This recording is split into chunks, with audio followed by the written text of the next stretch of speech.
আসসালামু আলাইকুম। আশা করি সবাই ভালো আছেন। আজকে 5th অফ আগস্ট বাংলাদেশের জন্য একটা নতুন ইতিহাস সৃষ্টি হতে পারে, কিংবা পৃথিবীর মধ্যে অন্য ধরনের একটা ইতিহাস। আজ স্বৈরাচারী শেখ হাসিনার বিরুদ্ধে ছাত্রদের বিক্ষোভ একটা চূড়ান্ত রকম একটা বিকাশ দেখা দিচ্ছে এবং গণ অভ্যুত্থানের মতোই একটা বিষয় দাঁড়িয়েছে।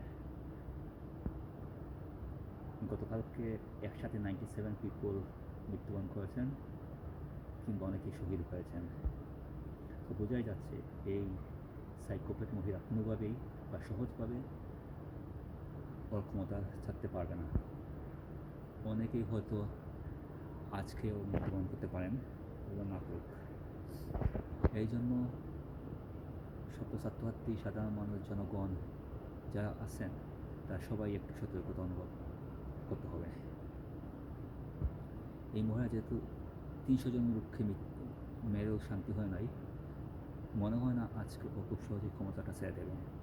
ওর গুন্ডা বাহিনী, ছাত্রলীগ, আওয়ামী লীগ কিংবা আরও যে মোস্তান বাহিনী, পুলিশ, বিজেপি প্রত্যেকেই কিন্তু আপনি দেখবেন সর্বোচ্চ ক্ষমতাটাই ব্যবহার করবে। আমি শিওর না, বাট সেনাবাহিনী হয়তো বা সেম একই কাজটা করতে পারবে।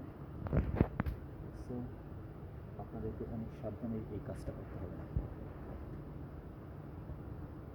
এবং আশা রাখি